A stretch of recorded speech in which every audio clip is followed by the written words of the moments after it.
सर्वेभ्यो नमो नमः। योग का सामान्य ज्ञान श्रृंखला में आपका स्वागत है और लेसन नंबर 36 विषय है उपनिषद प्रश्नोत्तरी। उपनिषद विषय एक ऐसा है जिसके अक्सर प्रश्न पूछे जाते हैं और उसमें सर्वप्रथम तो यही पूछा जाता है कि उपनिषद शब्द का शाब्दिक अर्थ क्या है, वो हमें बताना होता है। उपनिषद का अर्थ होता है गुरु के समीप बैठकर ज्ञान प्राप्त करना। उप यानी समीप, नी मतलब निश्चय पूर्वक, शद मतलब बैठना, यानी गुरु के समीप बैठ करके ज्ञान को प्राप्त करना क्या कहलाता है? उपनिषद। उपनिषदों का वेदांत क्यों कहा जाता है? उपनिषदों को वेदांत के नाम से भी जाना जाता है। क्यों कहा जाता है? इसका उत्तर है क्योंकि ये वेदों के अंतिम भाग में आते हैं। वेदांत यानी वेद के अंत में आते हैं और इसमें ज्ञान कांड का सार होता है, इसलिए इन्हें क्या कहा दिया? वेदांत कह दिया गया। कितने उपनिषद माने गए हैं टोटल? उसमें संख्या देखें तो परंपरागत रूप से 108 उपनिषद माने जाते हैं। वैसे 108 हैं, पर इनमें भी कुछ प्रमुख उपनिषद हैं। जैसे लिखा, प्रमुख 10 उपनिषदों का नाम बताइए, ऐसा आ जाता। तो प्रमुख 10 उपनिषद हैं, उनमें से एक एक करके आपको याद करने हैं। पहला ईश मतलब ईशावास्य उपनिषद, केन मतलब केन उपनिषद, कठ कठोपनिषद, प्रश्न प्रश्नोपनिषद, मुंडकोपनिषद, मांडुक्य, तैत्तिरीय, ऐतरेय और छांदोग्य, बृहद आरण्यक। इस प्रकार से ये उपनिषद 10 उपनिषद हैं जो इनमें से प्रमुख माने गए हैं और ये व्यास भाष्य जी द्वारा रचित किए गए हैं। ठीक। नेक्स्ट इसमें प्रश्न है, अहम ब्रह्मास्मि का अर्थ क्या है?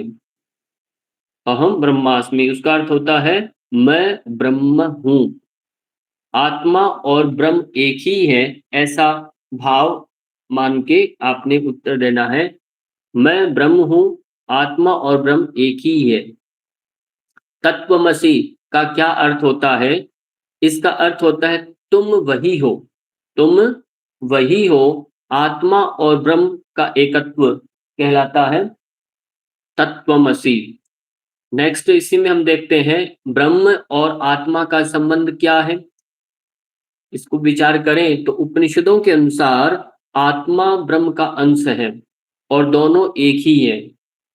आत्मा जो है ये ब्रह्म का अंश माना गया है और दोनों एक ही है, ये उपनिषदों के अनुसार माना। कौन सा उपनिषद ओंकार पर केंद्रित है, जिसमें ओम के बारे में बताया गया है, ऐसा कौन सा उपनिषद है? तो उसके लिए आता है मांडुक्य उपनिषद में ओम का विस्तृत रूप से वर्णन हमें मिलता है, तो ओम के बारे में बताया है। माया किसे कहते हैं? माया का अर्थ के रूप में देखें तो माया वह शक्ति है जो ब्रह्म को ढकती है, यानी वास्तविकता को ढकती है और संसार वास्तविक प्रतीत कराती है और संसार ही वास्तव में यही सब कुछ है, ऐसा मन को लगने लगता है। और वास्तव में संसार किससे निर्मित है, कौन चलाता है, वो हम नहीं जान पाते, उसे माया कहा गया है। मोक्ष का क्या अर्थ होता है?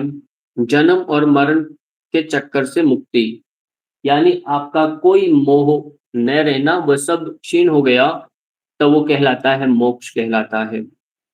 फिर आता है कौन सा उपनिषद मृत्यु के रहस्यों पर आधारित है, जिसमें मृत्यु के बारे में वो ऐसा कुछ बताया, ऐसा उपनिषद कौन सा है? उसका उत्तर है कठोपनिषद।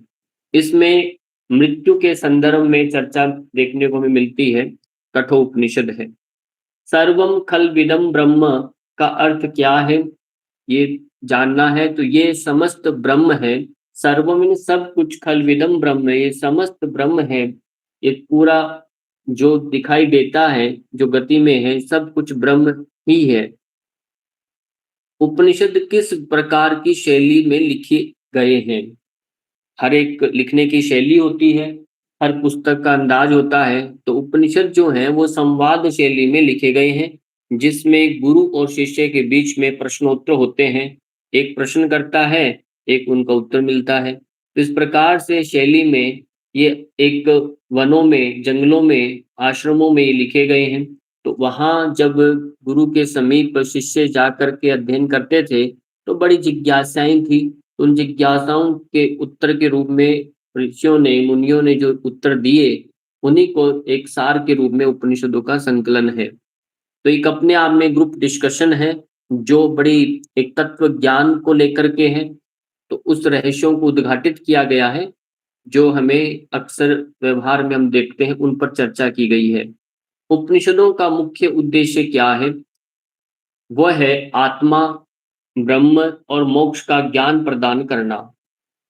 यदि हम ऐसा अभी देखते हैं, ऐसा व्यक्ति नहीं चाहता, न आत्मा का न ब्रह्म मोक्ष को कौन चाहता है? इसलिए उपनिषदों को पढ़ना कोई नहीं चाहता, क्योंकि दुनिया में हम देखते हैं व्यवहार में तो सब कुछ अन्य विषयों को हम चाहते हैं, तो उसी के लिए हम खोज करते हैं, तो इनको कोई नहीं चाहता, इसलिए तो इनका प्रचलन व्यवहार में कम देखने को मिलता है।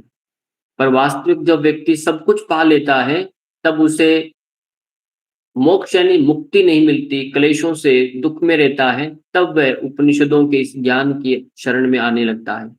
कौन सा उपनिषद 6 प्रश्नों पर आधारित है, जिसमें 6 प्रश्न पूछे गए हैं? वह है प्रश्नोपनिषद, नाम ही प्रश्न है। प्रश्नोपनिषद, इसमें पिप्पलाद ऋषि के समीप 6 ऋषि जाते हैं, 6 मुनि जाते हैं, वो जा करके उनसे प्रश्न करते हैं, इसलिए उनके उत्तर का संकलन इसमें दिया गया है। अगला प्रश्न है, नेति नेति का अर्थ क्या है? ये कई बार आपने मंचों से सुना, नेति नेति यानी ये नहीं, ये नहीं। ब्रह्म को परिभाषित करना असंभव है, कितना ही उनके बारे में व्याख्यान करें हम, कितना ही कुछ बोलें, पर उसको परिभाषित नहीं किया जा सकता है। बहुत कुछ है बोलने को। कुछ उपनिषदों का वेदों से क्या संबंध होता है? यदि ये पूछे, एक आम मन में, हर व्यक्ति के मन में ऐसा कुछ प्रश्न आ सकता है आम व्यक्ति के, कि वेद उपनिषद क्या-क्या हैं? उपनिषदों का इसके साथ क्या संबंध है? इसके लिए उत्तर है, उपनिषद जो वेदों का ज्ञान कांड है और वेदांत के रूप में जाने जाते हैं। उपनिषदों में वह बातें हैं जो पूरा का पूरा ये वेद उसमें समाहित नहीं है, पर वेदों में जो ज्ञान कांड एक भाग है, कर्म कांड भी है उसके अंदर, अलग-अलग प्रकार के विषय हैं, पर इसमें ज्ञान कांड का जो एक प्रकरण है, वो सारा संकलित उपनिषदों में चर्चाएँ की गई हैं। क्योंकि उपनिषदों में जो ऋषि हैं, वही वेदों में ऋषि रहे हैं, तो उन्हीं के कुछ विषय इधर प्रकट किए गए हैं। उपनिषदों में कौन-सा मुख्य सिद्धांत प्रतिपादित किया गया है, वो हमें बताना है। अद्वैतवाद, आत्मा और ब्रह्म की अद्वैतता, ये उपनिषदों में एक प्रतिपादित सिद्धांत है, जो आपको याद करना है। अगला प्रश्न है, उपनिषदों में किस प्रकार के ज्ञान पर बल दिया गया है, ये बताइए। तो इसका उत्तर आएगा आत्मज्ञान और ब्रह्म ज्ञान। स्वयं से जब व्यक्ति को परिचय होता है, आत्मदर्शन होता है, तभी आगे की जो सोपान है, अगला जो मार्ग है, वो प्रशस्त हो पाता है। उपनिषदों का पश्चिमी दर्शन पर क्या प्रभाव पड़ा? पश्चिमी जो पाश्चात्य देश हैं, उन्हीं के जो दर्शन हैं, जैसे भारतीय अपने देश के पूर्वी दर्शन हैं, वैसे पाश्चात्य दर्शनों पर क्या प्रभाव पड़ा, ये बताना है। उपनिषदों ने शोपेनहावर जैसे दार्शनिकों को प्रेरित किया और ब्रह्मांड की गहरी समझ प्रदान की। ठीक है? तो ये आपको ध्यान देना है। पश्चिमी विद्वान हैं शोपेनहावर, और उनको भी अपने उपनिषदों ने प्रेरित किया और उनको भी ब्रह्मांड की जो गहरी समझ है, उसको उन्होंने प्रकट किया, बताया।